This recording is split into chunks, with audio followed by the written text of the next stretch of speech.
Hello guys, welcome to my channel वर्दिया निखिल। आज हम लोग डे 11 कंप्लीट कर चुके हैं।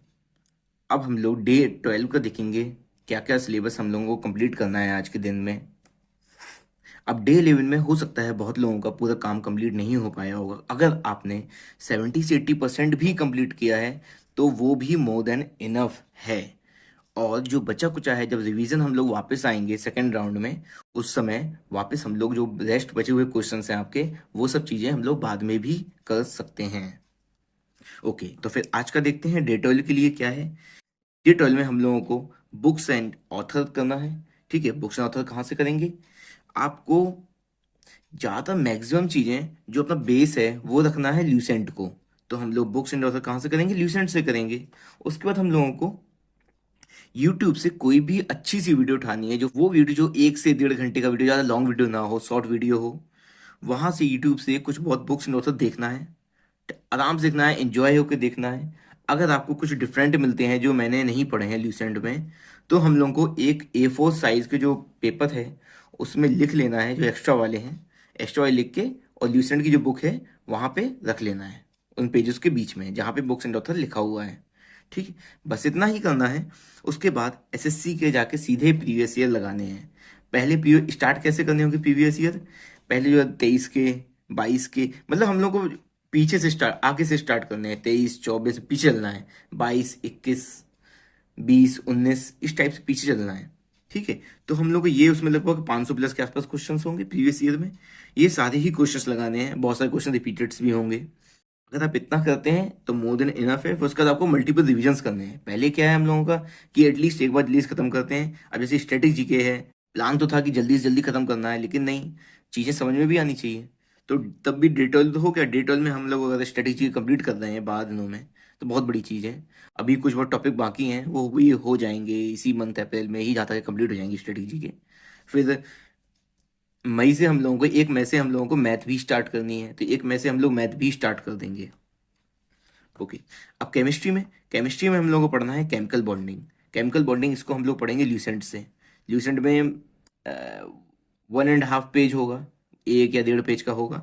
उसको पढ़ना है, बस जाके सीधे एसएससी प्रीवियस ईयर लगाने हैं। और कुछ क्वेश्चन जो एसएससी प्रीवियस ईयर में आपको बहुत ही हटके लगे क्वेश्चंस की, ये काफ़ी हटके हैं, तो उनको छोड़ देना है। ये मतलब मेरा मानना है कि आपको वो लेके चलना है 80% परेटो रूल, 80% 20% वाला। कि आपको ऐसा भी नहीं करना कि बहुत जो कठिन चीज़ें हैं उनको पढ़ने के चक्कर में जो आसान चीज़ें हैं वो आपकी छूट जाएं, कि आप ध्यान न दे पाए, क्योंकि रिवीजन भी करना होता है। अगर मान लीजिए आपने पढ़ भी लिया उस चीज़ को, तो क्या आप याद रख पाएंगे उस चीज़ों को? संभव है? वो भी मैटर करता है ना। तो कभी कभी हम लोगों को कुछ चीज़ें छोड़नी भी पड़ती हैं। अब रीजनिंग में पढ़ना है सिर्फ ऑड वन आउट और कोडिंग डिकोडिंग, ये 2 चीज़ें ही आज के लिए हैं। इन दोनों को कंप्लीट कर लीजिए। अब कोडिंग, जैसे कोडिंग डिकोडिंग कर रहे हैं, तो सबसे पहले आपको करना क्या है? सबसे पहले, जैसे ये देखिए मैंने एक पेज में लिख रखा है अपना, कि सबसे पहले ये आपको ABCD लिख लेनी है ऐसे।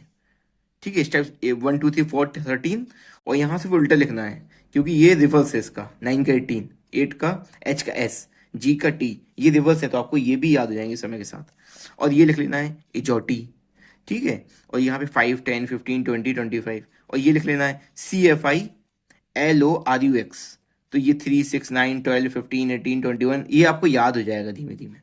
ठीक है, और ये आपको याद रहनी चाहिए। इसको आप कहीं भी लिख लीजिए, इस पेज को मैंने यहाँ पे देखिए आप, ये है, इसको आप कहीं भी लिख सकते हैं ऐसे 1 2 3 4 5, F date is fix, G7, H8, I no 9, तो I 9, J10 इजोटी से हो गया, K किंग्स 11 पंजाब, किंग्स 11, तो K11, love 12।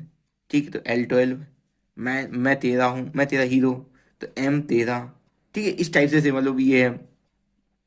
You give me अ किस, तो U 21, किस, किस 21 21, तो U 21। ऐसे ही मैंने मतलब इसको पढ़ रखा था। आप भी इस टाइप से ही कर सकते हैं, या आपके पास कोई दूसरी ट्रिक है उससे भी याद कर सकते हैं। वैसे भी आप क्वेश्चन लगाएंगे, धीमे धीमे अपने आप ही सब चीज़ें याद हो जाती हैं, इसकी टेंशन लेने की जरूरत नहीं है। ओके, तो फिर आज के लिए इतना ही है।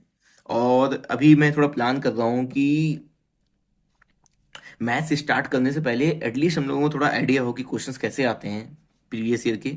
तो मैं सोच रहा हूँ एक आध दिन में एक वीडियो बनाता हूँ प्रीवियस ईयर की, जो प्रीवियस ईयर क्वेश्चन है उसको उसको मतलब उसको लगा के देखता हूँ कैसा है। मैंने भी नहीं लगाया है इसके पहले। मैंने मैथ अभी तक नहीं लगाई है इसके पहले। मैंने मैथ्स थोड़ा बहुत पढ़ रखा है, लेकिन मैथ्स मैंने नहीं पढ़ी है, क्योंकि मैं पहले दूसरे एग्जाम्स की प्रिपरेशन कर रहा था। मैं पहले मैंने उत्तराखंड का मेंस दिया था, राजस्थान का मेंस दिया था, और आपका बिहार का मेंस दिया था। तो मैंने उस टाइप की एग्जाम्स के लिए प्रिपरेशन की है, तो मैंने मैथ्स थोड़ा बहुत ही पढ़ा हुआ है। अब मैं जिस सीधे मैं इस वाले एग्जाम के लिए, वो काफ़ी डिफरेंट एग्जाम में आया है जैसे आरपीएफ में। तो ये तो मेरे लिए सिमिलर हो गया ऑलमोस्ट। जो जीके वाला पार्ट है वो डिफरेंट नहीं है, लेकिन मैथ्स और रीजनिंग भी तो ठीक है। रीजनिंग इतना डिफरेंट नहीं होता है, इजी होता है, आप कर सकते हैं, बस प्रैक्टिस चाहिए। और मैथ का भी मुझे आइडिया नहीं है एग्जाम्स में, कॉम्पिटेटिव एग्जाम्स में किस टाइप का पूछेंगे। तो मैं जब क्वेश्चंस लगाऊंगा तो मुझे भी खुद भी आइडिया मिलेगा कैसा है।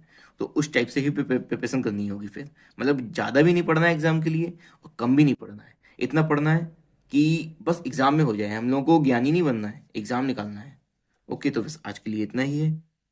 बुक्स एंड ऑथर में आप ये कंप्लीट कीजिए। केमिस्ट्री में एक टॉपिक है और रीजनिंग में 2 टॉपिक। Okay, thank you.